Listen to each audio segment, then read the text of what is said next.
There are people who are using social media to earn a living, to get money, and there are those who are using social media for missionary purposes. So I don't know. We need to change it in case maybe a social media, because the application, the essays, you are asked sometimes to prove, yeah? And the only way you can prove is maybe if you did a program like what we are doing here today, and you took a photo and you posted it online, that's an indication that you are running this and this program, or you are doing this and this activity. If you went to plant trees, yeah, don't just plant them, but take a good photo that is going to market you and say, indeed, if you say that you are advocating for conservation of environment, then there is a proof of you maybe planting a tree or nursing that tree. Yeah, so that's what YALI is all about. I was hijacked, but I think you've known what is YALI. And for those who like to apply, the YALI alumni in Nakuru, we are about 35. We are there to assist you. If you wish to apply, we are there to support you. We are there to assist you. But I'm not saying I'm there to take the laptop and write essays on your behalf. I'm just there to guide you, show you the way. And because at the end of the day, we are the YALI alumni across the country. We are given privilege even to mark those essays. So they'll send back to us, and then we know what we want, what they want. So if you give an alumni, you work together with an alumni, it increases your chances of winning. I think, James, unless if we have a question. So, for those who like to apply, maybe I can give you my number. You can text me so that I join you in the group of applicants. My number is 0708 39 2651. Josek. Thank you very much. Okay, I repeat, 0708 39 2651. Also, yeah, I work here. As I told you, I'm in charge of ICT, and my office is on mezzanine floor. In case you want us to talk and all that, please, you can talk to Angela Kazungu. We are all there to support one another. Sawa sawa. Thank you. Thank you so much, Josek. Let's appreciate Josek. Simpigeni makofi.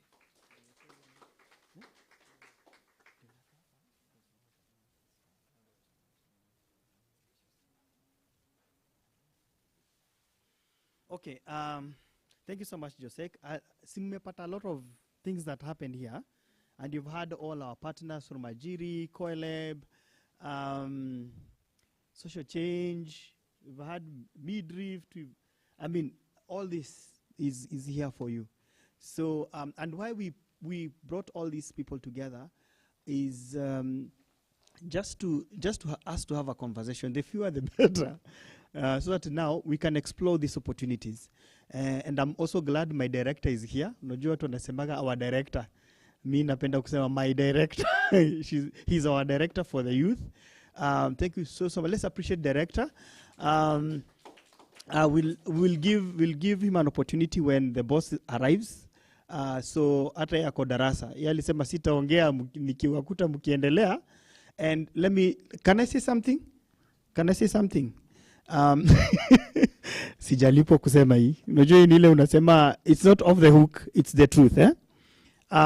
For the first time, I would say for the first time since devolution, we've been able to work with one of the directors who understands us not only as a brother but also as a father. When you go to director's office anakuambia kwanza kunywa chai, you know, unakuja kwa ofisi zingine, and many at times, unajua watu wajuagi hiyo chai inakuwaga mzuri sana. We as young people we go through a lot, eh? So anakuambia before even you speak, kunywa tu chai kwanza, you know, pressure ipungue. And most of the things that we've done together with him, he always tells you, it'a work, here it'a work. You know, when we come as young people to the office, we always say, this is our office, this is how it's supposed to be. Even though kunaendaga nakwambia now, Thank you so much for that. Uko na idea mzuri sana. This is how you're doing it, but the way to go about it is this and this. And we are so humbled. For tulikuwa tumeumia for the last like 3 years. Alitolewa akapeleko social service, tukasema woi, how will we? But we thank God that he's back again under this administration, and we are so glad to have you, Mr. Director Kimemia. Thank you so much. Let's appreciate again our director. So I would also want to say this, that all these partners who are here, they are open for you. You see, like kama Joseph amesema, he's here for you. Just even when we go for lunch, during kuna lunch, by the way. So, so for those of us who thought that wataenda home, there's lunch. So don't worry, we are here. Our first session will go as fast as possible. Within 1 hour, we're done. We go for lunch, and then in the afternoon, we'll be able also to carry out the sessions that we are nene. So, unajua sisi uni mwalimu wangu, so wacha tu afanye vile anafanya. So anyway, so as we start for the next like 5 minutes, I thought the best thing to do is not us introducing ourselves, yeah? Rather, when we're having lunch, it's good now to collaborate and network and ask one another where you're coming from, how was the weather yesterday, and, you know, just know each other, what we do. And I think the only thing that what we miss as young people is the power of networking. All these rich people that you see, all these wealthy people, they know each other. But sisi, atujuani, tunakaga tu kila mtu a hustle kivyake, you know. But now we've been given an opportunity also to know one another, and also to know more about what we do, even as innovators. So allow just us 5 minutes to also carry us through the program, so that now we also understand, and then also kidogo tu, because Joseph was to also come and explain more about Yali. So allow us just to go through the program. So we are, as I said earlier, we are here only for today and tomorrow. So as we wait for our boss to arrive, we shall continue our first session. It will be taken through by Kate, Design Thinking. And why we're doing all this is just to understand what our innovators doing from scratch, from whatever innovation that you're coming through, understanding the whole process. And then we'll break for lunch. And then in the afternoon, we'll also have group work, just to understand with the innovation, just understanding the role of innovation in development and available opportunities that are there. So all of us will know what, we'll just have group work. It will be very interesting. All these sessions that we are doing, very much interesting. Then we'll break at around 3 p.m. We don't want to keep you guys because of, again, for the weather, you know. So then tomorrow, in the morning, we shall be also, there's this interesting, for those of us who've been actually sharing us with the ideas, a very interesting topic about intellectual property. And that's where the roads, the what? Meet the roads, or the road which is meeting the other one. The rubber meets the road, eh? Whew, Fuchs, mbele mwalimu. So the rubber meets the road, yeah? So we'll discuss issues about intellectual property, and all of us will understand. Some of us who are talking about, oh, I've patented it, oh, so you have what, will now get to understand what it is, what intellectual property is all about. And it will be a very interesting and also interactive session that will, you'll also get to understand why we are millionaires and yet we are just young people who are hustling. Yeah? And then we'll also now work on the pitchings that we will, so that now the session afternoon today will be a group work. So it will give you an overview on how you should pitch tomorrow. So the way we've done it, for the next, after tomorrow, we'll be able to also to sit down together with the innovators who we are working, as I said earlier, it's a journey, all right? And that journey, after we've done the pitching that we'll do tomorrow afternoon, probably saki ishe late sana, at least by 2 we should be done, eh? So that now at the end of the day we understand how our pitching will reach the funders. But again, tomorrow we shall also be signing what we call NDA, non-disclosure agreement, with the innovators, all of you, so that now your ideas are protected. Unajua tutakuja to when you're pitching and then mtu aseme Jemo alienda akachukua idea yangu, but then let me say something, guys. When I received a lot of emails, people have already sent me the ideas. So nashindwa, what do I do? But at the end of the day, I thank God because I'm a believer. I can't steal you. What is not mine is not mine. Yeah. So let's try and also avoid sharing. I know most of us were desperate of money and opportunities, but let's tukuage na hiyo upole tu ya kungojea when we're being asked to share our ideas. So I would want just to take like 3 or 2 or 3 your expectations, yeah, so that now at the end of the day, when we get out of here, we'll be able to also know what are your expectations, were they met or not, and if they were met, how then do we move forward? So I'll open up to also for 2 people. By the way, we have our brothers from who are in, so don't worry, they're into sign language, and we are so happy to also have their engagements. Let's also appreciate them. We appreciate them like this. No, we don't appreciate them clapping, eh?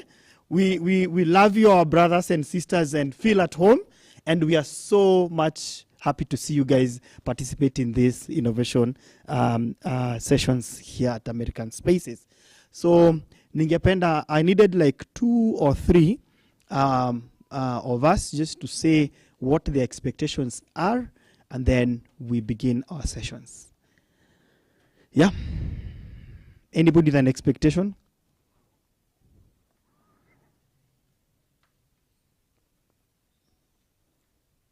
Okay. Should I assume that there is none? Patience. Is it patience or innocent? Oh, innocent. Oh, sorry. No patience. Anyway, sorry. Okay. Innocent, you have an expectation? Yeah. Okay. Good morning. Morning. My expectation. What I'm expecting today is to, all of us are innovators, but what I'm expecting is, I'm expecting to, after I get out from this place, I should be able to understand the proper channels in which I'm to take if I'm to, let's say, start a company, start a business. 2, I'm also expecting that, let's say, if I'm to reach out to, let's say, an investor or someone who is supposed to fund the project, that I'll be shown the right channels to follow. Apart from that, I'll be shown, let's say, the ways or the proper channels to use so that I can get funding or, let's say, grants. I think those are the main expectations. Okay. Yeah. Thank you so much. Any other person, especially a lady, because that was a gentleman. I need a lady for the expectation. Ladies in the house. Okay. No, I said ladies. The gentleman. Oh, you have something to say? Oh, okay, sawa. I just need an expectation for a girl child. Oh, amecheza chini. All right. So even as we continue, I hope we've already done our registration. So if you've not done your registration, kindly make sure you do. So allow me, and then my Mwalimu, chairman, allow us to do your session before we get into the other session after lunch. Is it okay? Good. Thank you so much, Mwalimu. Whew. Thank you. All right. So allow me now to call my brother from Koilib to actually take us through design thinking. Karibuni sana. Unajua sisi wote tuko na malaptops. So hapa ni technology, kila mtu anakuja na machine. Haya. Karibu sana.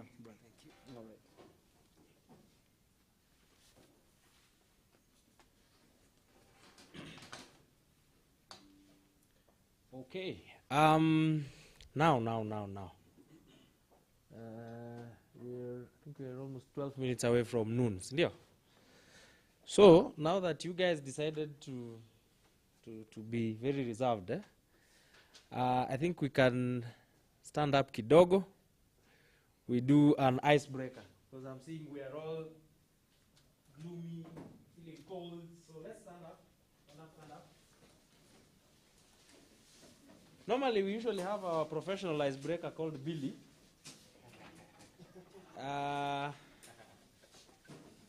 But for today, I think so that we save on time, I'll try and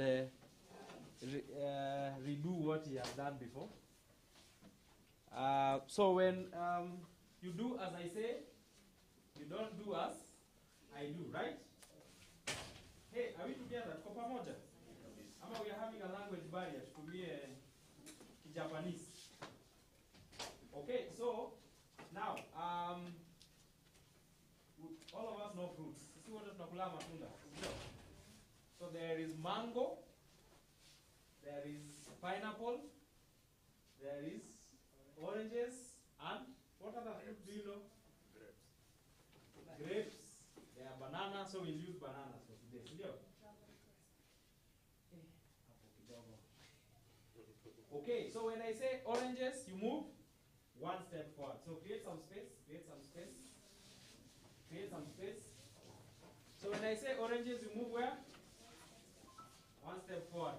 When I say pineapple, you move one step backwards.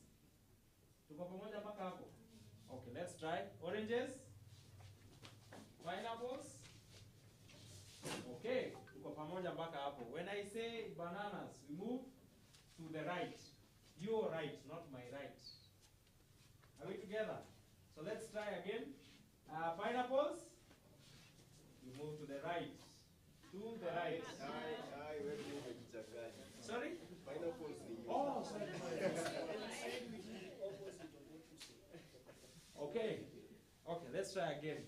Help me remember. I said oranges we move forward. Pineapple, backwards. Bananas, to the right. And then the remaining fruit was? No, orange is forward. We had one more fruit. Okay? Mango, grapes. Mango. Okay. Mango, we move to the left. Okay, these are trisecs. Oranges, pineapple, banana, mango. Okay, tunaenda haraka sasa. So you do as I say, don't do as I. Okay, oranges. Bananas, pineapple. Okay, we try one last time. Oranges, bananas, pineapples, mangoes. Okay, naona tumechangamka sasa. You can have your seat. Ni wagani walikuwa wanaenda? Niliona wengine walikuwa karibu kuanza break dance. Some of you are almost dancing, eh? Hii ilikuwa fruit gani? Which fruit was that? I saw some of you going that way. Anyway, so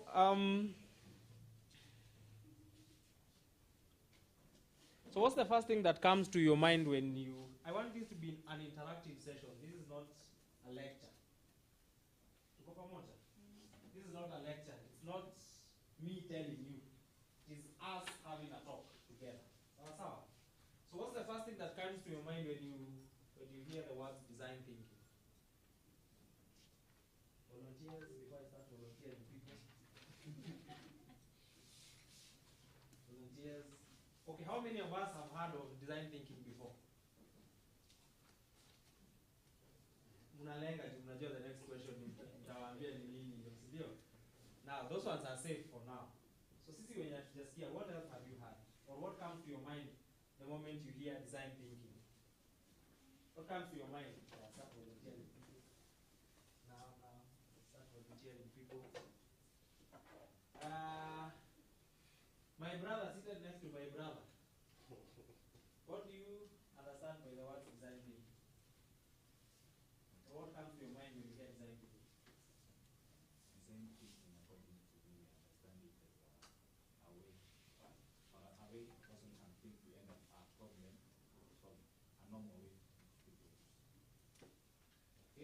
Let's clap for him. Okay, it's a nice explanation. Somebody else? Yes, my sister. What comes to your mind? Sorry, I don't know your name, so we've been told we'll interact during the break, right? So just say your name and what comes to your mind when you hear design thinking. The first thing that comes to my mind when I hear about design thinking is creativity. Creativity. Let's clap for her. Okay, somebody else, any volunteer from my left? What comes to your mind when you hear design thinking? Art. So just say your name. Your name is Steven? Uh-huh. Art. Okay. Possibly I know my brother Dominic. So thinking in a special way. Thinking in a special way. Okay, let's clap. Okay, so I think so first of all, design thinking is a problem solving approach that primarily does not use the traditional way of solving problems. For example, if you want to start a business right now, you just go and open a shop. Kafungua shop pale kwa neighborhood yako and just start selling everything that you think everybody needs, right? But now design thinking does not use that approach. It uses the approach whereby you do a feasibility study in your area. For example, unaweza enda kuuza nguruwe karibu na mosque. Can you sell pork near a mosque? Is it possible? No, right? So design thinking is a way in which you first identify a specific problem in an area before starting a business or before coming up with a solution for that problem that you think. Before we dive right into that, probably I'll want to introduce us. So I come from an organization called COILIB inside or residing in Egerton University. So what COILIB means is Center of Excellence in Livestock. Then there's a comma, innovation, and business. Which basically means we handle every other field that starts all the way from livestock. We handle innovation in every other field. We also handle business. So our first pillar is information, technical assistance, and advice. So that is on our innovation beat and our innovation beat in the name. We also do incubation, business, and market development. So one of the projects that we handle that is a project known as DigiFarm by Safaricom. The other thing that we do is research, development, and commercialization. So under research, we've done quite a number of things, ranging from dairy goats all the way to chicken breeds and even animal feeds. Personally, I didn't say my name, so my name is Dennis Opondo. Amongst the things that I cover in my professional background is business development. I'm also a HCD designer, which is human-centered. I'm also a project manager, a go-to-market strategist, and I'm also a business marketer. So in case you want any help in any of those fields, you can talk to me. And we dive into design thinking. So remember I said design is an approach that uses problem identification to solve problems, right? Am I making any sense? Back up. I don't want us to really look much at the screen because we will basically be reading and writing. I want us to understand each other. So, in case you wanted to write, you can use the definition up there, which is design thinking is a problem-solving approach that involves understanding the user's needs and developing creative solutions to meet those needs. Design thinking is a problem-solving approach that involves understanding the user's needs and developing creative solutions to meet those needs.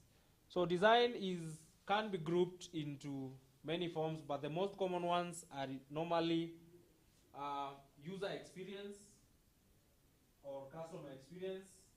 Then there's human-centered design, which basically means the study of human behavior to solve their own problems. Those are the two major or three major groups in which design is looked at.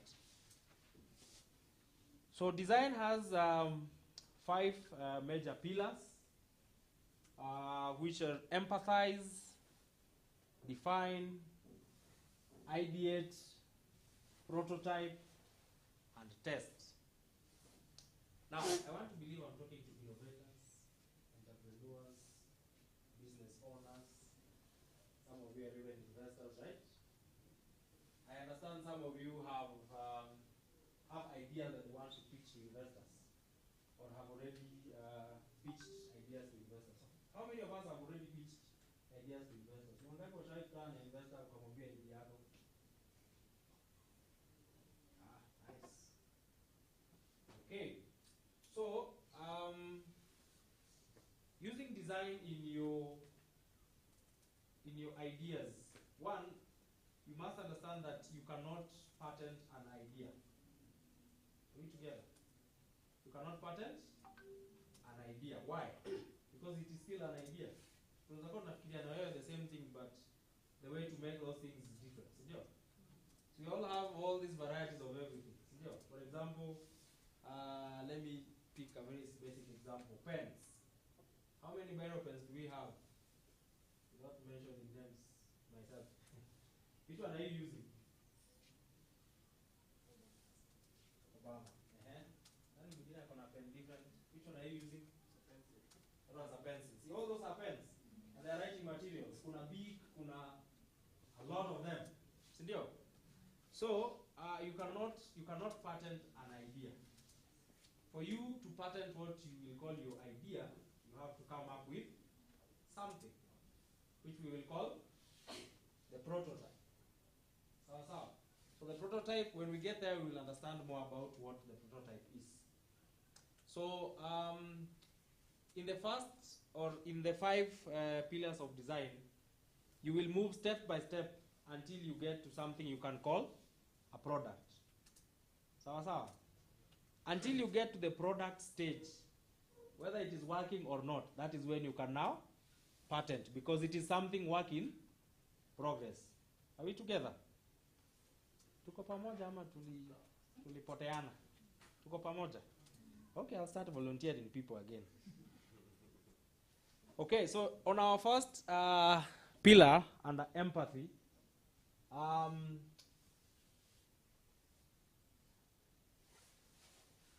empathy involves understanding the user's needs, wants, and desires.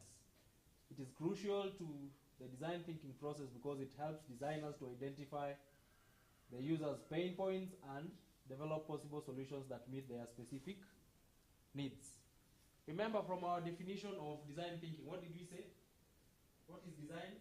Now that we already talked about it, just like that, just tell us your name and remind us of the definition of design thinking.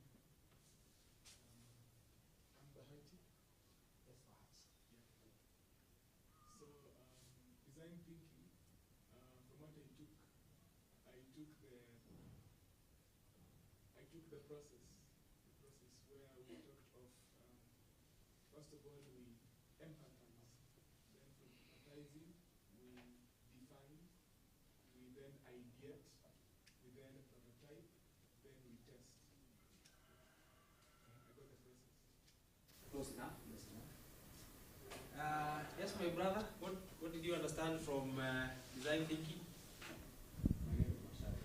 Sharia? I'm a founder of an ecological installation, which is a community-based organization called Nora. I pick it as really design experience, a way of coming up with something that is different, but in terms of your Okay. Now, so from our primary description of technical team, thank you very much. So from our primary description of design is a problem-based approach to solve solutions. So what do we do so that we know unajuaje uko na shida? Or how do you identify you have a problem that you need to solve? You first need to empathize. You need to be in the users. Remember we said we have user-centered and human-centered designs. So you first put yourself in the user's shoes. For example, everybody has a phone, right? I want to believe so. Before somebody came up with that phone, they must have imagined the previous version of it. Ilikuwa ile landline. Remember that landline? For those who were there, there used to be 2 landlines mahali kwa ukuta. Unaenda unarusha coin, unapiga simu, si ndio? Now, before we move from that one to this one, somebody placed themselves in our shoes, si ndio? And imagined that if you have to travel all the way from, say, wapi ni mbali kidogo, kama Njoro. You have to travel all the way from Njoro to Nakuru town just to get access to a phone. If it was an emergency, imeacha kwa emergency, imekuwa disaster sasa, si ndio? Then they thought over something that is a bit portable, something that you can carry anywhere with you, si ndio? So that person, we want to believe, empathized with the user. Sorry.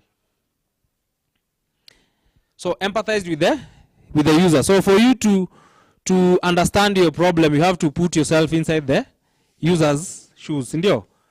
Think like them. You have to feel the problem before you start developing a possible solution. So this is a sample of what we call an empathy map. So now this is our designer here. I think everybody can see here. Kuna mtu haoni vizuri? Probably next time we will consider. So this one here in the center is our designer. So our designer has to think of what the user says, what the user does, what the user thinks, and how the user feels. Sindio? So atajiuliza maswali kama, will all the members, for example, this one was a design of something else.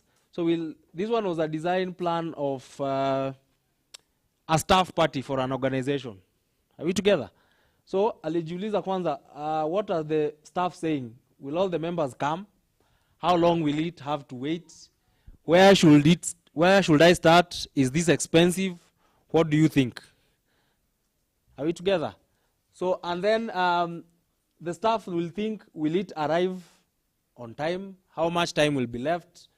What is the best product we will get? Anything that missed, cheap or expensive? And then these are the feelings: anxious, nervous, excitement, satisfaction, confusion. And then there's probably the last bit of it that they will do. Are we together? So probably make a shopping list.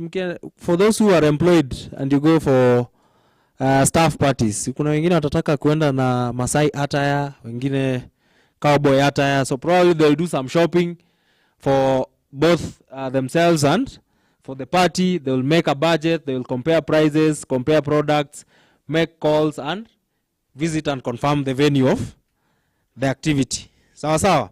So that is the empathetic part. And then we move to the next pillar, which is definition. So now, after you've thought like the user, you need to define your problem. Sawa sawa. I know they are a bit close to each other, but by problem definition, it means writing down the specific problem and understanding the depth of that problem. Sawa sawa. I know most of you already have innovations. I'm not sure how you came up with those innovations, but now this is the proper channel in which, before you come up with an innovation, you should use. It will make your journey easier to get an investor. Okay, so what is problem definition? So once you have gained empathy for your users, you need to define the problem you are trying to solve. This involves reframing the problem from the user's perspective, identifying the underlying needs and desires, and articulating a problem statement. So like this one, this is how we would now something else I need to mention. After you've placed yourself in the user's shoes, don't do it yourself. Hapana fanya peke yako, si ndio? For example, in an organization, you have a lot of staff. You're trying to solve probably a register issue. Nowadays, tumeona zile, if you enter an organization, unapata there's a clocking machine kwa mlango unaeka kidole, si ndio? Before you do that, you need to involve a sample of everyone in each department, and there are people you must involve in your journey. One are the decision makers. Somebody else. Think now we start volunteering again. My brother, please remind us your name. Victor.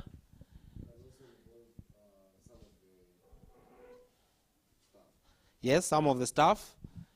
Somebody else that we need to involve. Maybe our team can help.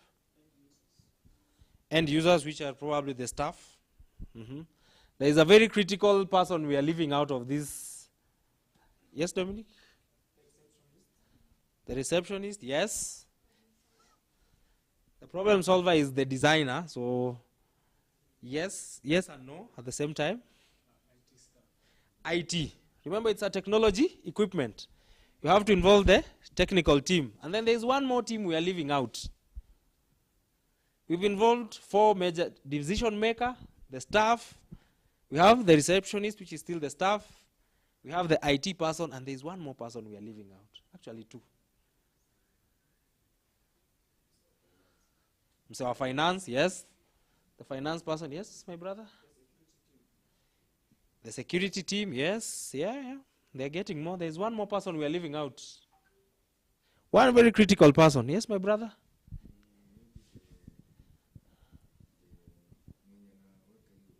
Exactly. Thank you very much. Let us clap for him. The maintenance guys. Utaweka aje hiyo kitu hapo bila kuinvolve watu wa maintenance? Utakuja tu bomoe hapo na ukose kuminvolve? No. So we are forgetting the maintenance guys. So normally we have this chart. When you dive in depth into design, you will meet a lot of documents and charts that you use in your process, right? So this is one of those charts, and your problem statements need to be defined in a very clear manner. Sawa sawa. For example, this one was a problem statement for. Sorry, I'm forgetting. This one was for. There's a company that offers goods and services for that offer goods and services. So we were trying to solve why their sales are low. Sawa sawa. So the so before you come up with a problem statement, while involving everyone, kila mtu ataandika ile shida yenye ame-identify. Sawa sawa. So if you have a team, everybody writes down their 2 problems and their sections they think have those problems. For example, we offer limited products. So why? We don't offer a variety of products. That is, somebody thought that's a problem. The other one thought we only sell 1 color for each product we offer. The other one, we have very few products in line. That was on offer limited products. Then another one thought of mediocre customer service. I've noticed our customer service isn't that great. So ule mtu anakuwa pale kwa reception, kama hayuko receptive kwa customer wako, will they come back again and again? For those who have shops and are running businesses, will you have continuous customers? Kama receptionist anafukuza watu.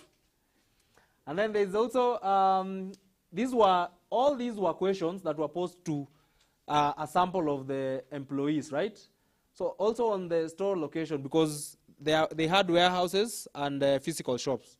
So one of them thought our store is hard to get to. So probably if you're selling something to do with, who will give me an example? If you're selling ice cream, for example, what is your target market? Children mostly, sindio? School going? Children. So if you place your shop that is far away from children or schools or recreation places, will you really get much customers, especially the walk-ins? No. So that one of the employees thought that the store is very hard to get to, meaning probably it is in a wrong location. Then the other one thought probably the same thing, people can't find our store. Then they had website issues. Our website keeps crashing. How many of you have accessed our website and you can't really maneuver your way? probably in a crash, in a hang, takes forever to load, and such kind of things. And then not the most of the intuitive website, and then the website experience. I think most of us have actually accessed websites that the experience is not really a good experience. It's not user friendly per se. Sindio? Then from all these are parts of the question. So from all these we came up with one problem statement. So our problem statement probably read something like, we offer, from this one you can pick, there is limited products and services, right? Then, so our problem statement should have gone something like, our business is facing low sales because of limited variety of products. Sometimes we also face low sales because of the wrong location, or we need to change our location, and probably to improve on the website experience for our online customers. Then we move to the next step, which is now ideating. So now, after you've empathized, you have defined your problem, you now have a problem statement. So remember, we are involving all the major stakeholders in problem solution, right? So as a team, because now you're working as a team, you need to come up with one problem statement. Don't move it to the next stage as parts. Sawa sawa?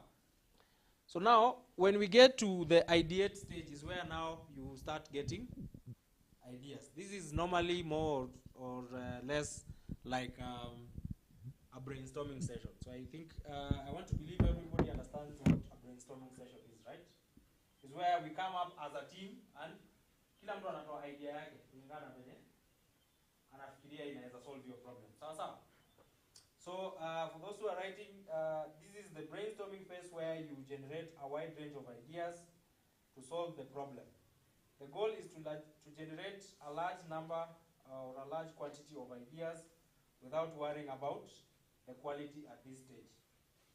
So in most cases, utapata the temptation at this stage will be, now that you're brainstorming, ule amesema yake, ule amesema yake, mwingine amesema yake. So the temptation in most cases utapata, hapana, hiyo haiwezi work. You want to start disqualifying other ideas or suggestions, right? So in this stage, do not do that. Please do not do that. You know why? Because you will kill the morale of some of your members. Remember, you're working as a team. So if you have the silent ones and the loud ones, hawakosangi kwa groups, ndio? And you start telling them, hapana, achana na hiyo, then they will be demotivated and not participate further. Ndio? So at this stage, we encourage as much as possible, write your ideas down. Normally we use sticky notes. So if you're a group, we give you sticky notes. We tell everybody to write out their suggested solutions. Sawa? And then we'll probably come and stick them somewhere. I think you can see here. So kila mtu aliandika idea yake, stuck them in a wall, like that. That's what we do. And then from there now, after ideating, at the end of it, before we move to the next step, what do? We summarize those solutions and look at the viable ones, the practical ones, the realistic ones. Because every solution is good, but remember, if today somebody suggests that we want to come up with flying cars, okay, it's a good innovation, yes, but is it practical at this point in time in Kenya? Is it really practical to come up with a flying car today? If we can't fly drones comfortably, are we really allowed to have flying cars? So it's not practical enough. Then we move to the very critical step, which is prototyping. Now, before we move to prototyping, I want to take us back to this diagram. Now, from step 1 and 2, these are very specific, particular order. From step 1 and 2, these are very specific, particular order. But now, when we start ideating, remember, this is design thinking. It's it's not cast in stone. Remember, at the ideation stage, we did what? We came up with multiple possible solutions, and we picked on one or two to proceed with. Sindio? But remember, haimaanishi zile zingine ni mbaya. Si ni kweli? So when you get here to ideate, prototype, and test, this one you can use it in no particular order. But for the first time, you have to go through the cycle. You know why I'm saying that? Because sometimes you will come up with an idea, pick an idea, come up with a prototype, and then when you get to the testing part, you realize, we came up with the wrong solution. Ama, it is a good solution, but customers are not accepting it the way we expected. Remember, we are trying to solve a problem using a non-traditional way. Sikitangu ilikuwanga tu the way we gave an example, unaanza duka unaanza kuuza, sindio? But remember, at this testing phase is where customers will tell us smartphones za siku hizi zinaisha battery haraka. So maybe mtuongeze battery capacity. So if your phone did not have a battery capacity, you do what? You come back where? To ideate. You start finding ideas, okay? Ukiongeza battery, what will happen? Simu itakuwa mzito. Something else, itaanza ku overheat. What other consequence will be there? Probably itabidi to shrink motherboard. After shrinking motherboard, probably it will develop issues. And then you come up with a prototype again and test. So when you get here, it becomes more of a cyclic kind of behavior until you get, when you test your product, you get more than 80% of positive feedback. Then now you know you're on the right track on something that can be, you can proceed with further. So what is prototyping? So prototyping involves creating a low fidelity version of the solution that can be tested and refined. Prototyping allows you to quickly iterate and test multiple solutions to underline the word multiple solutions. Remember in the previous stage we said we will reduce the ideas but not remain with one. We will reduce the ideas to a number that we can manage. So multiple solutions to identify the best approach. So when you get to prototyping, in most cases when we do design for companies that handle products or services, prototyping does not mean that you have to, I understand we have 3D printing here. Let's work about it. I understand we have 3D printing here. Such printers are what help us to come up with a prototype. It does not mean necessarily that you need to come up with a working product. That's why we normally encourage people at this stage to either write and draw diagrams of what you expect of your prototype. You've seen more innovative ways in China and probably Europe, where guys have digital prototypes. You've seen these holograms and what. I'll probably find an image and show you one. But in our case, we encourage people to sketch, not really draw. Sketch, like in this case, this is a mobile application that we're trying to come up with. So here you draw something like the primary page, or what we call the landing page. You open up Yako. What is the first page that you will see? And then you draw the steps as you move. This is your journey, and then so this one is a desktop website, and this one is a mobile application. So this is what you will see when you access your website. So this is the first page. Based on what you will click here, it will take you to the next one, to the next one. So in a mobile device, this is what you will see. Based on what you will select, this is what you will see, and then probably your profile. So I want to believe this was some sort of social app that has a profile photo and your profile details, right? So at this stage, we encourage people to draw, come up with schematics, come up with box or paper diagrams. Some even go to an extent of, I think when I get some time, I'll show you a video. Some of you go even to an extent of coming up with 3D animations and such kind of things. For example, if you were to come up with a car, utaenda tu direct kwa mtu wa welding akuchomelee machuma ikuwe gari. But it will be too expensive. Ndio, what will you do? You take boxes and make a sample vehicle using a paper box. Ndio, something that you can easily break and redo without having to incur much cost. Sawa sawa. So at the prototyping stage is where we take so much of our time. Normally we do sprints for 5 days, but prototyping can even take 2 days. You know why? Because this is what will determine what will go to the testing phase. And if you don't get your prototype right, then it means you'll get a lot of negative feedback from what? From your users or your targeted market. So after prototyping, of course, we have to go to the testing phase. So at the testing phase, so if you're coming up with an application, you have to start coding, probably get your motherboards. For those who are into technology, you know of Arduino. I think there is Raspberry Pi, and all those boards that you use. And then you finally test it. So this one is a sample user. Unapatia mtu hiyo kitu and don't tell them anything. So if I were to come up with a microphone, what I'll do, I'll just give it to you, let you use it without necessarily telling you anything, and wait for you to tell me, haina sauti, like now. Yeah, haina sauti. In mzito sana. I will not want to use this one. You understand?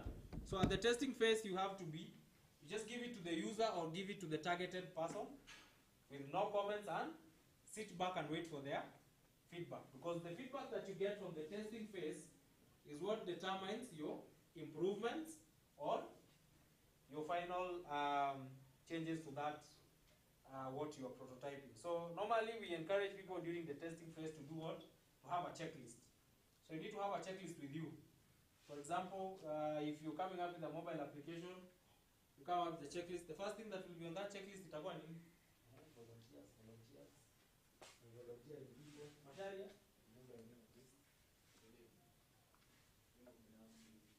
Name of the app. Has to be convenient, yeah? It has to be in relation to the app that you're building. For example, if you're coming up with an online shopping app, will you call it Facebook Read? It will not make sense. Yeah. So the name, something else? Yes? The color and the outlook design. The color and the outlook design. My people.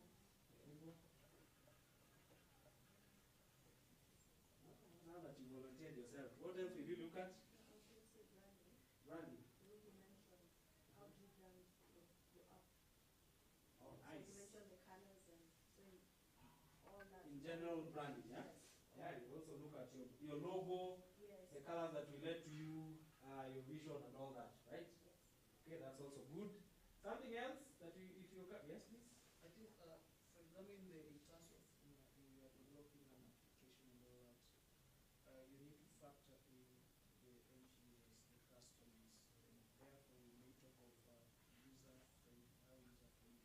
It's an app that you need maybe Mamboga to use. Does she really need to go to maybe school and advanced education so that she can use it?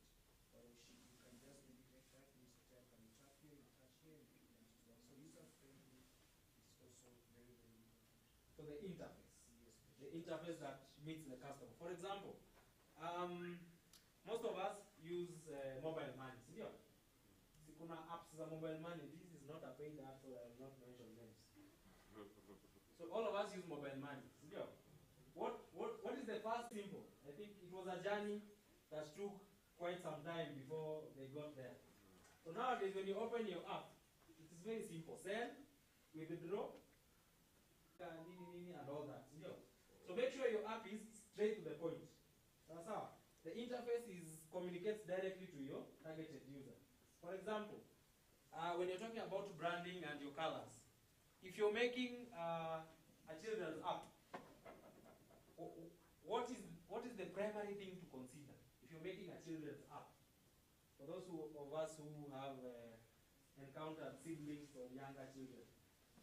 Yes? I think bright bright colors works well. Ndio?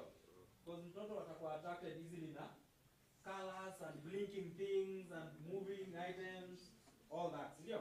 So when you're coming up with your apps, you need to have a checklist. So if, for example, if you're coming up with an app for children, you need to have, number one checklist is probably the colors. Number two will be sounds. Number three probably will be the size of your app. Remember, most people who have children probably will not afford a phone that can hold a heavy app.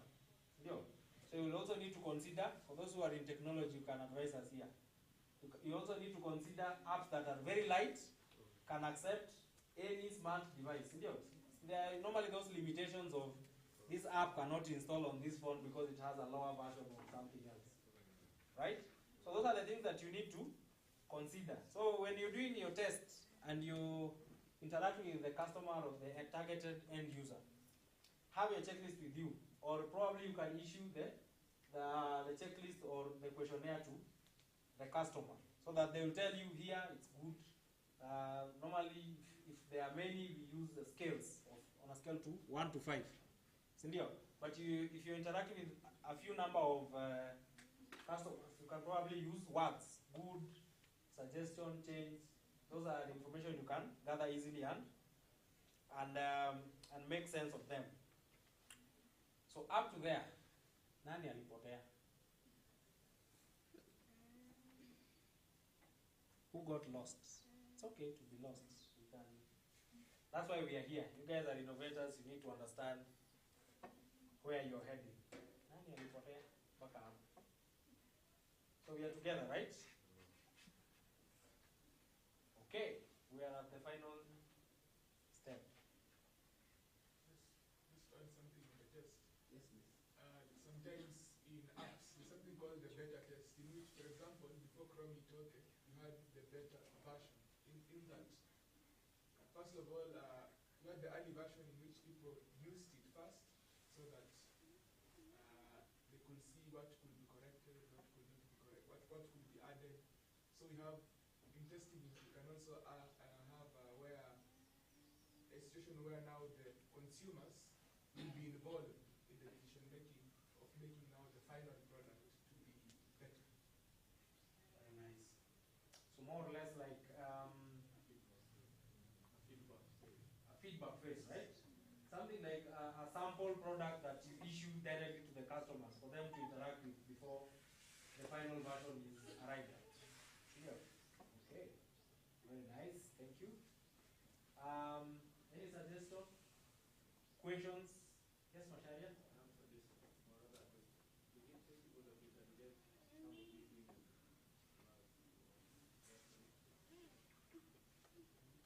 We can work on that. You want to put the slide?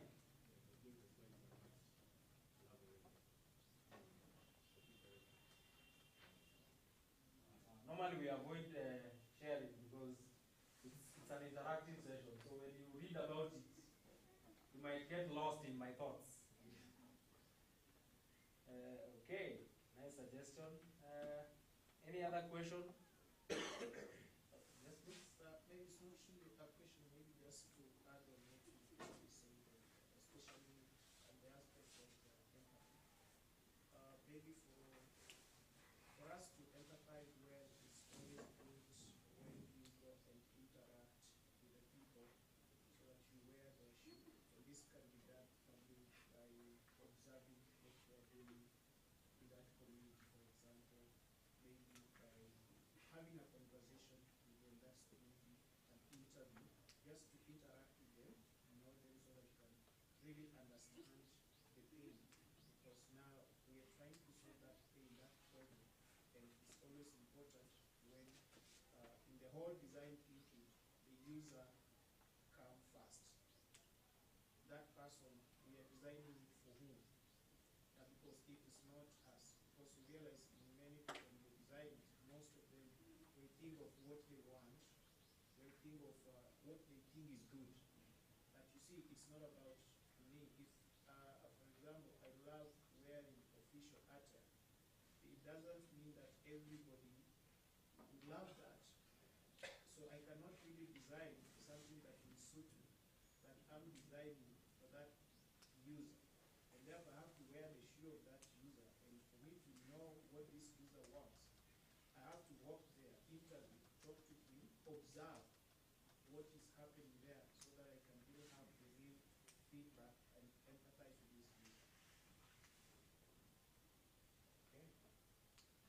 It's a good example. I think a better example is we used to have another photography company that died. Part of the reason that the company collapsed is because they remained rigid and they did not accept change. So in innovation, you really need to accept change and be aware of your market trends, right? So you go ask for the user and like what you think. Remember, problem-based approach. It's not what you think is the solution. It's what the users feel is a pain point for them that you need to solve. My own thinking is when it comes to innovation, I think we've invented almost everything now. What we need to do is to improve on the existing innovations because moving forward, I'm foreseeing kama ni magari zishatengenezwa. We are almost at flying cars because a drone is a flying object anyway. I'm thinking an aeroplane is like little bus cars or something, or flying cars or something. I'm thinking we're already there. It's just that the technology is not yet advanced to that level, right? So I would really want to encourage innovators to not be rigid and don't stick to your idea. No, say but you're right. No. Sometimes it might be right, but somebody else might give you a different version or view that will probably improve what you already have. So I think for now, thank you very much. Sorry. Go first. You talked about you cannot patent an idea.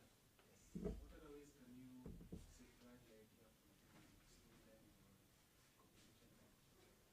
If you cannot patent the idea, do you need to have a prototype for you to patent?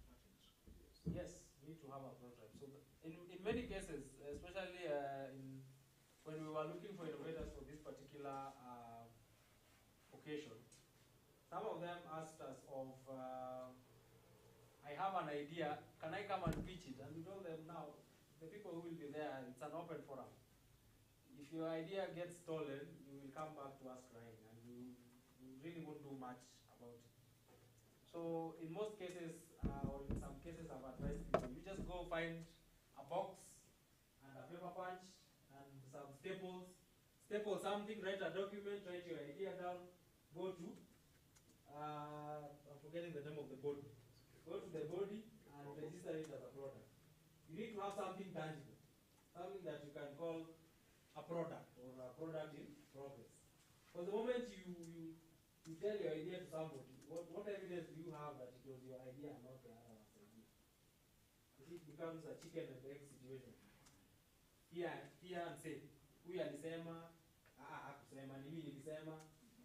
You understand? So ni mimi nilisema wa kwanza. Hapana, huyu alisikia niliota usiku akaenda naye. Get that scenario. So I normally advise guys to just get something. Get a box, get a plastic bottle, cut it into two. Depending on what your idea is. You might have come up with a plastic recycling idea. Just take a plastic bottle and another bigger one and attach the two and write some names and some figures and a document. Get it to those guys. They'll patent, by the way. They'll patent. As far as it is relating to what you're talking about, they'll patent. And your idea will be safe for a period of time because I understand there are periods, they only safeguard them for, I think, I'm not very sure, so I won't mention numbers. But there are specific timelines in which they allow you to come up with a modified or a more workable version of what you patent. Yes, you were saying something? I had two points. Yep. One, I really know, and this is the discussion that we need to hold. When you look at our learning institutions, especially the universities and all that, you realize that the project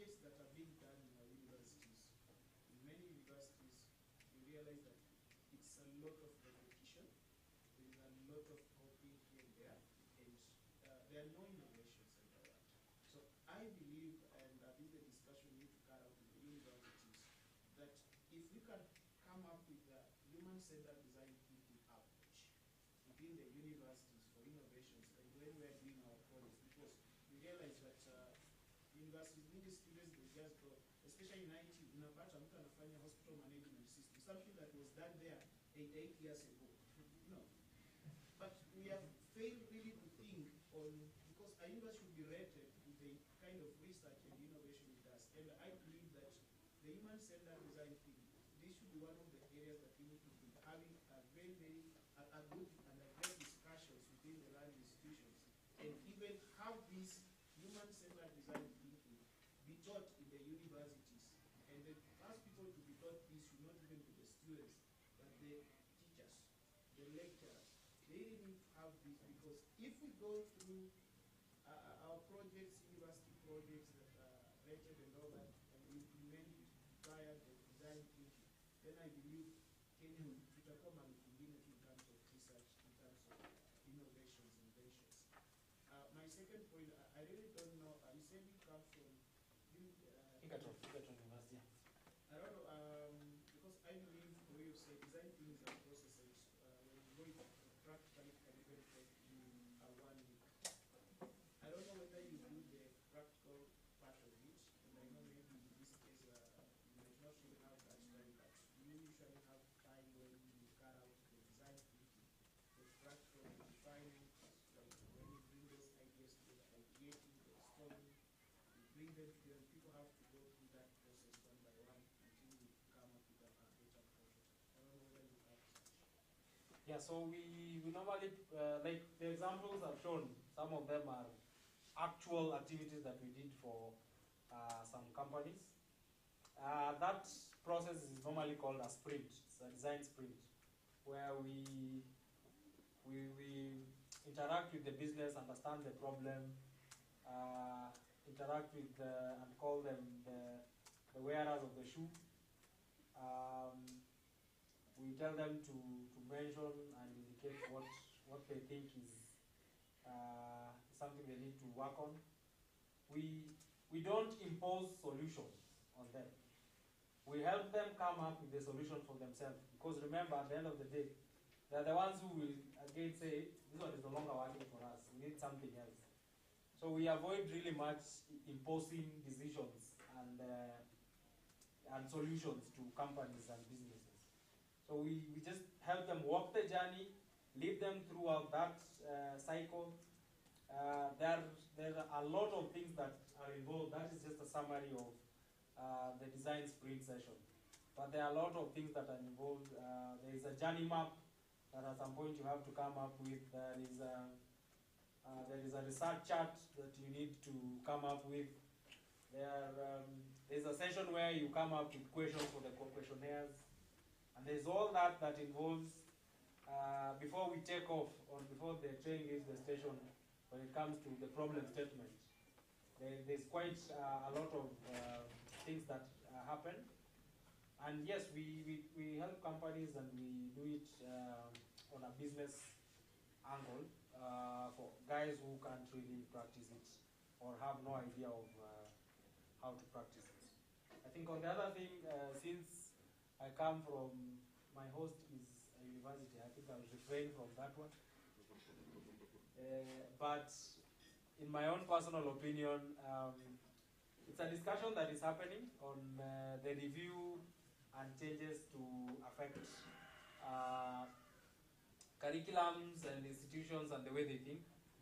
Because, for example, those in the agricultural sector, which is our main specialty, will tell you that to date we teach students of four-wheeled tractors.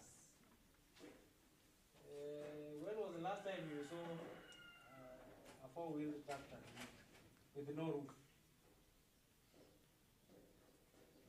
You understand? So there are challenges when it comes to our education, but for now we will leave it to the ones who are the decision makers. We have tumefikisha malilio yetu, tunangojea wafanye what is necessary. Sawa sawa. So thank you very much. If there is no Maybe Dennis, just before you finish, I think in response to what Joseph was asking, I believe he wants to get a place where you can do it practically in the process as you are innovating, right? So as he mentioned, Coilib does that. So if you have such a question, maybe you want to develop a product that you are working on, you can always visit them. And then, of course, since we are all here in Nakuru as well, Nakuru Box exists. So you get attached to some of these innovation centers, get attached to them where they will be able to help you and through that incubate you. And in the process of incubating you, they will teach you. There is a question you asked about how to register your business, how to make sure everything is running well. So when you join an incubation program, you'll be able to be taken through all those steps, including product development, where now design thinking comes in. You will do all the tests, you will go through several modules to be able to strengthen you so that at the end of it all, you have a final product that is acceptable in the market and lucrative enough.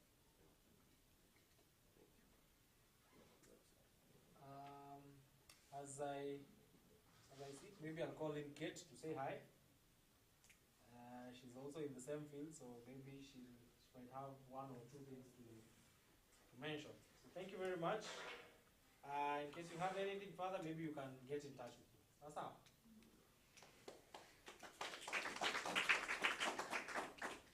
Thank you. I think I'll just speak from this point because I believe he has done a commendable job, an amazing presentation. And I believe all of us at least now have an idea of what design thinking is and how we can be able to come up with creative solutions for the problems you're facing as young people especially, right? Si tumelewa? Yeah, so thank you very much. I don't think I have any additions to the presentations. Thank you.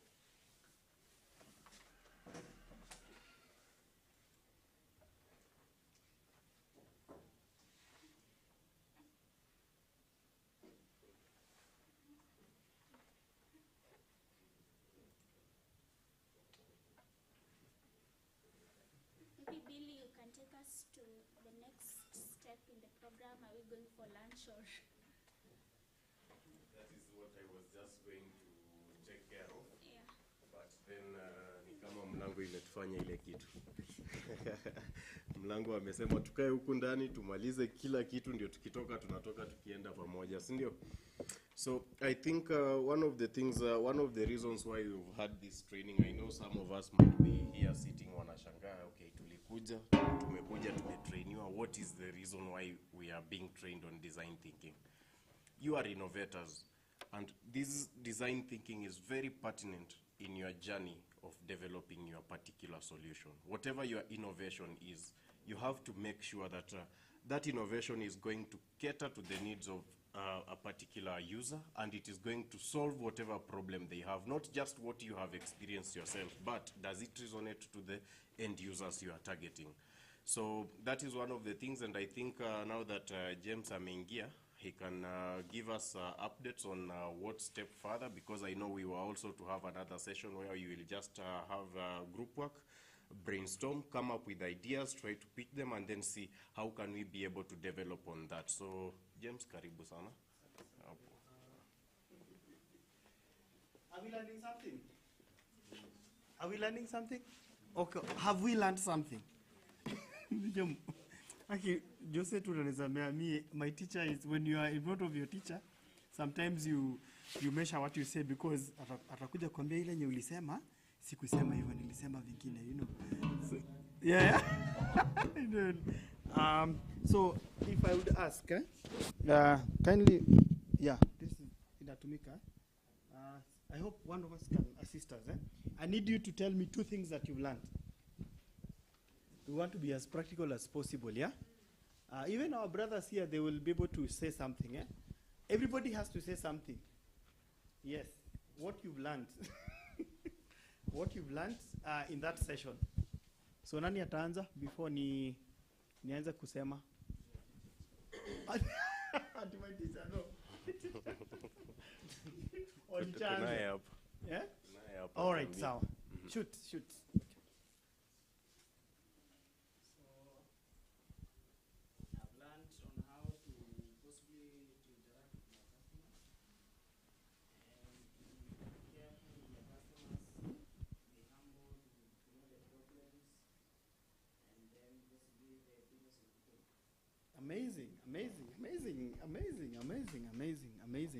So what's his name? Oh, Dominic. Amazing. Okay, sawa. Hii ilikuwa bado commercial break. That's commercial break, huh? Thank you so much. Everybody has to, your lunch amtakula hivyo free. Lazima itoke na nini. Everybody has to, yes. Innocent. Combining everything, what I've learned personally is, as an innovator, when others see a problem, I should see an opportunity. When others fear failure, I should fear never having tried. And when others dwell on what is not, I should dwell on what can be, what should be, and what must be. And then I act. Amazing. Let's appreciate our brother. Is this microphone is not working? It is. Check one. It is meant for. Oh, it is meant for. Oh, it's meant for our viewers around the world. Yeah. All right. Okay. So who is next? Who's next?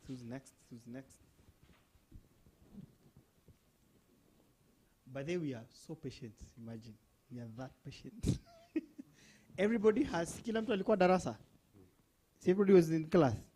Yes, we need to now. This is how I was taught. We as young people, let us not assume that everybody has gotten everything. Yeah, is the little that you've gotten is what we want to hear. What have you got? We don't want to assume like everything that my brother has shared here, umepata, sindio? But I want to know, want also to understand, what have you, are we doing it right, or kama alikuwa naongea na inapita inaelekea kwingine. So anyway, everybody has to say something.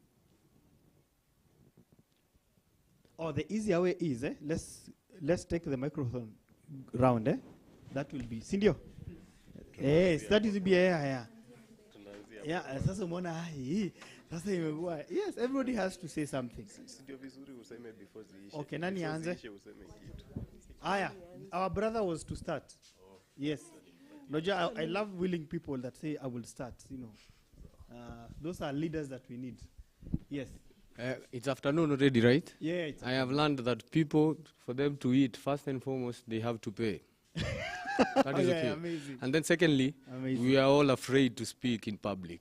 So you should be learning too. Okay. The temperature in the room shows it correctly. Oh. They don't want to speak, not because they didn't grasp something, but some of us are not public speakers. Okay. Now, what I learned today is crucial.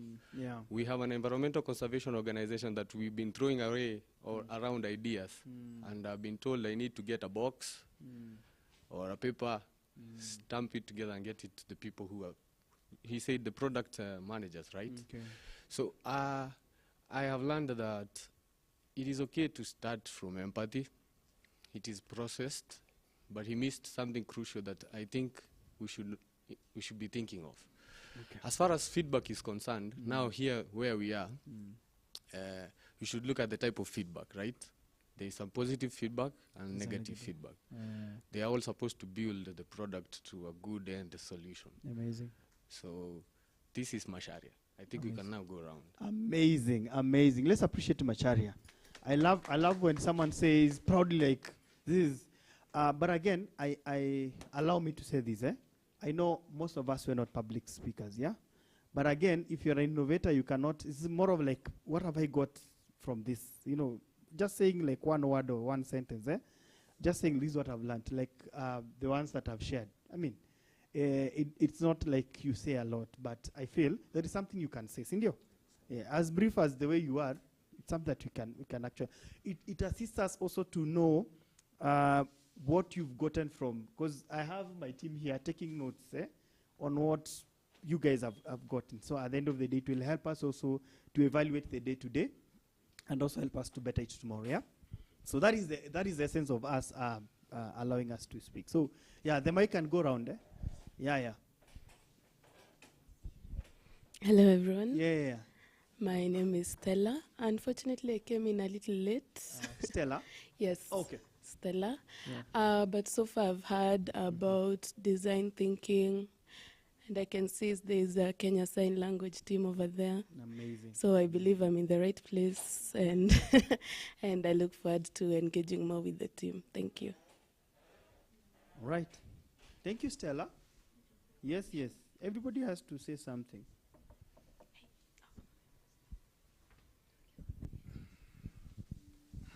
Hello, everyone. Evans Nyoro. The Nyoros don't say a lot. What? Your name is?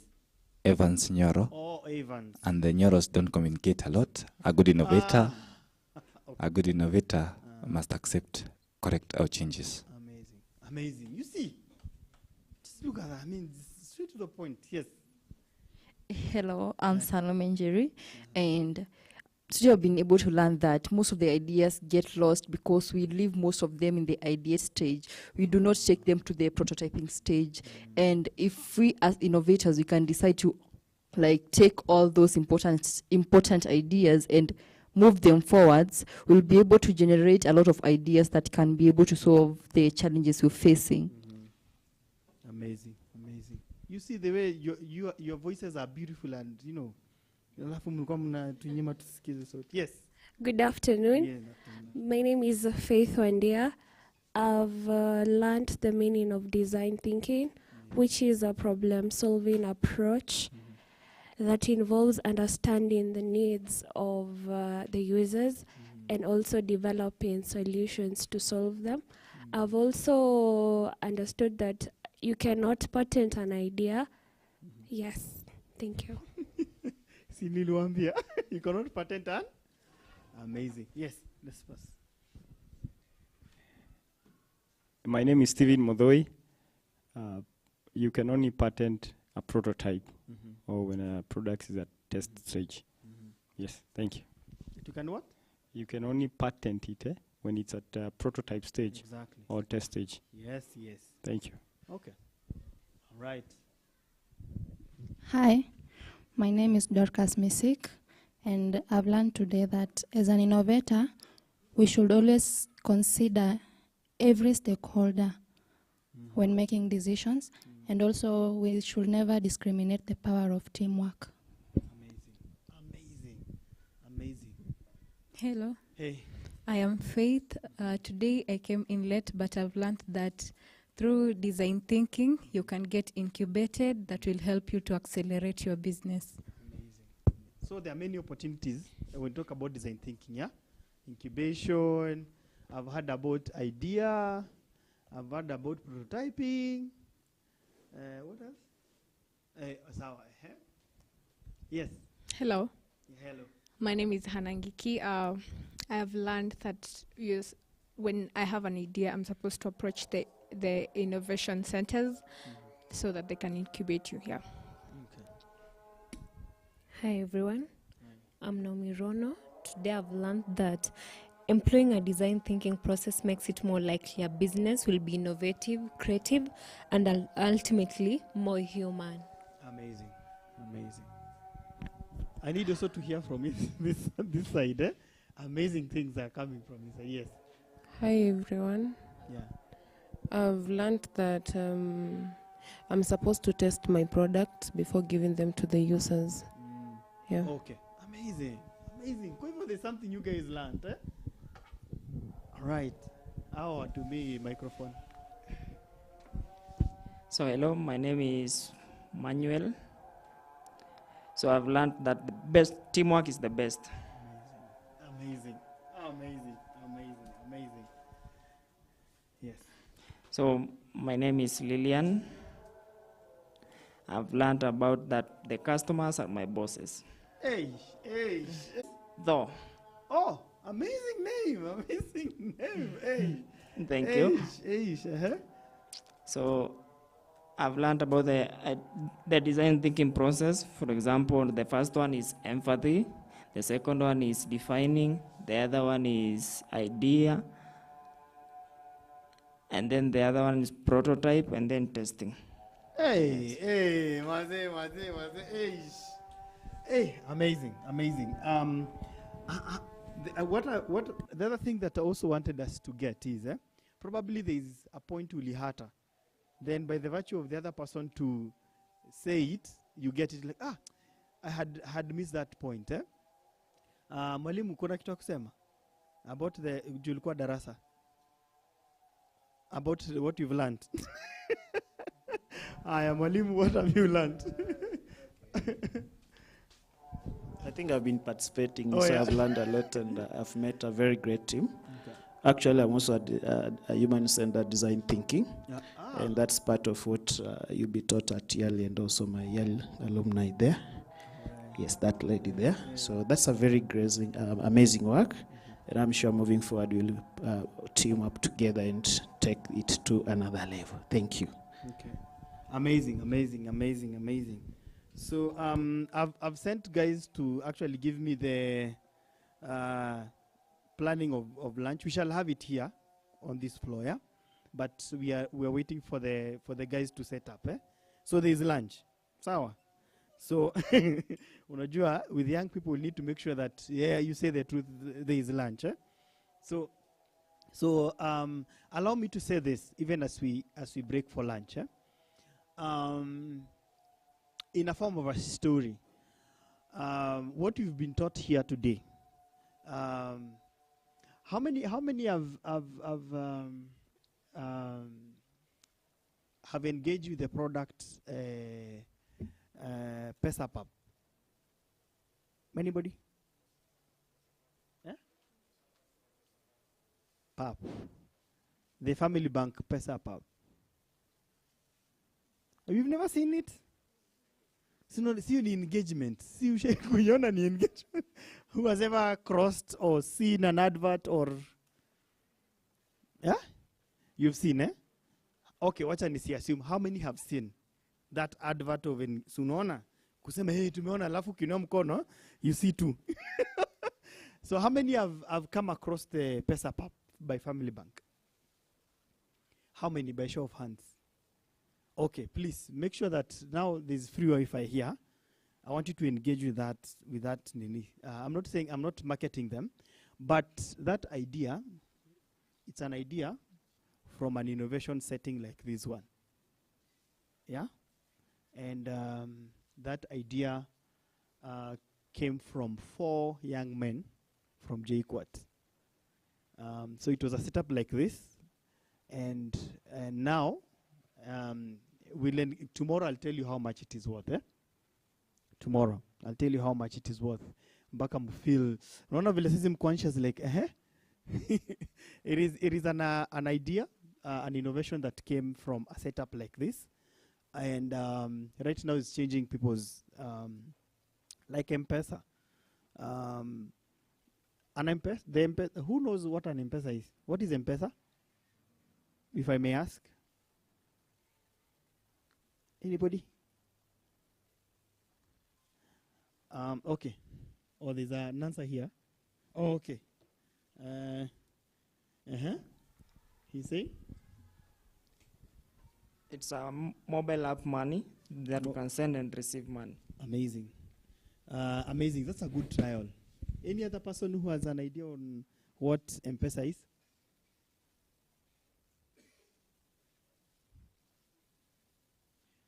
Anybody? Anybody else?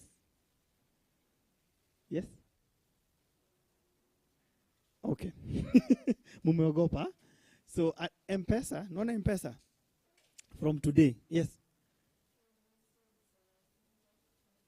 What? Hey, okay. Ambao wanajua kizungu. Fintech inamaanisha nini? What is fintech? Or financial? Hey. Where? Okay. Group of schools, eh? The others that went to yes, kuna wenye walienda community meeting point. Community meeting point, eh? So it's a financial technology platform, eh? That's a good trial, by the way. So from today, I want you to know this. M-Pesa, it's an idea. So that was transformed into something. It has been transformed to be an industry. And tomorrow, when you're talking about intellectual property, I'll take you through understanding what an idea can do, what your innovation that you guys have come up with. That is the power of an idea. Okay? If I ask right now, what is the difference between the brain and the mind? Is there a difference by there? Let's start from there. Is there a difference between the brain and the mind? So what is the difference? I love that honesty. One is an organ. I love there are ladies. Yes. Yes. What is the difference? But for me, I'm also learning. I need also to learn. What is the difference between the brain and the mind?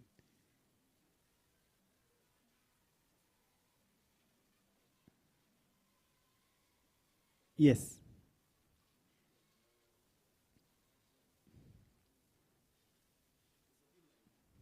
Okay. Yeah.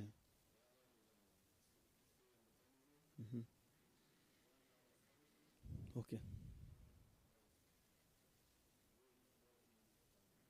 So which one would say like one harbor? So which harbors more things? Okay. Okay, bro.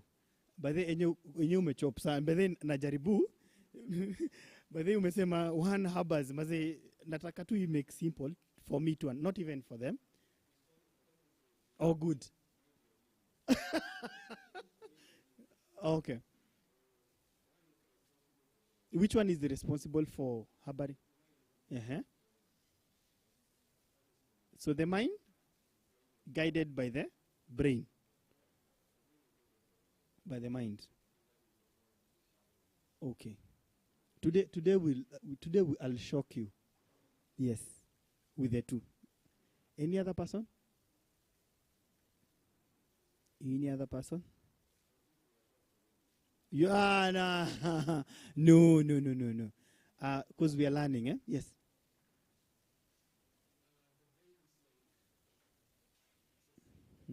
Mm-hmm. Mm-hmm.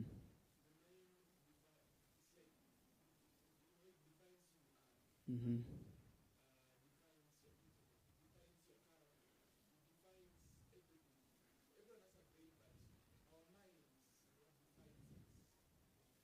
Why? So what defines you?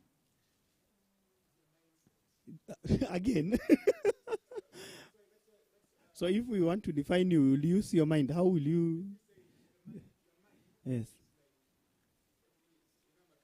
Oh yeah. Good. Mm. Mm. Mm-hmm. Mm. Mm-hmm. Mm-hmm. Mm-hmm. Mm-hmm. Your values, your decisions. That's where you. Okay. All right. All right. We are also learning, Leo acha hata mimi ningarie teacher. Ningarie teacher leo kwa darasa. Anyway, so I want you to know this, I know most of us might not understand, might not have even engaged in this conversation. What I'm trying to do, because as an innovator, your brain is so active, because you're developing, you know. So the creation of the mind, when your mind creates, it does it in two ways, in sound and pictures. Right? Okay? Have you ever seen a musician, kitu ya kwanza, anaanzaka ni beat. You get what I'm saying? Like beats, and then the first thing that a musician gets is the beat before the words. Anaanza, itaenda. So you might not hear it, but inside that person, it's sound. There is a sound that comes before the words. So how the mind and the brain connects is through an organ called the eye. Right? So from the eye to the brain to the mind. Okay. No, so as innovators, you need to understand the way your brain and your mind, where they connect, it's through your eyes. Okay? So your eyes are very powerful because it goes to the brain, stores images. That's why, have you ever met someone or be in a scenario and then I have seen this somewhere, but you can't remember where. Or unasema I have met this guy but sijui ni wapi. Mpaka unauliza Jose, tukutane vile mbia hatuje kutana. Hai mimi hata sikujui, you know. But you've met this guy or this lady somewhere, all right? That's why I always tell people it's good to pray when you go to sleep, because when you sleep, that's when your mind is active. That's when you meet people. You know, like it's so spiritual where you get, it may come through, yeah? That's when you remember what happened during the day. It starts now connecting. Uliona, some of us fear horror movies, yeah? Sindio? Or a scenario that happened to us. So now, let's get back on how the mind and the brain are very important as innovators, yeah? So your mind, let me ask, between the mind and the brain, which one has a time lapse? The brain, eh? So the mind has no time lapse, eh? That's why you see innovators can be even older. Older people coming up with innovation, because now the mind has no time lapse. And this is where we always tell as young people, when you have an idea that has come, umeiona hivi ukasema, write it down. Actually, the Bible tells us commands us to write it down, so that you don't forget. Unaandika, then you now come and generate it later. The brain, now let's now get scientific. The brain is the first organ to come out. No, not the brain actually, it's the heart. From the heart, imagine the first organ to grow in the mother's womb. For those of us who are mothers here, unajua hawezi kuwa youth. For those of us who are, yeah, by the way, they can be young mothers. Your heart is the first organ to come out. That's why you see when you go to the Sushona, when they go to see the C scan, there's that sound. Ladies, you know what I'm talking about. Men might not understand, so this is not a conversation. So for ladies, they will understand when they go for the X-ray. Kuna that sound. That's how the heart. The heart is the first organ to be, and the life of a human being works in 7 days. After 7 days, there is something that is growing. After 7 days, there's that sequence. So that's why we have how many weeks of pregnancy, women, ladies? Oh, not our 42? 36 weeks. No, I'm talking to women. I'm talking to ladies, not men. Men tunambiago I'm pregnant. Yes. Akiwa 40 to 42 weeks, yeah? 42 weeks. 42 weeks. Sinakwaga 9 times divided by, no, kwa sababu months zinakuwa 30. So 42 weeks, so mwana vile, what I'm saying, it's 7 days time plus 7 days. So after a week, there is something in you may grow. After a week, so life, it's in 7. For the innovators who are here, your brain is the last organ to die. Imekuwa shocking. Your brain is the last organ to die. Mumeshika hiyo? The power of the brain. Your brain is the last organ to die. So, as you know, najua hapo mtenda kuna will engage, I don't know, can someone kindly check if lunch is ready? Or how far is it? Because I don't want to keep us here.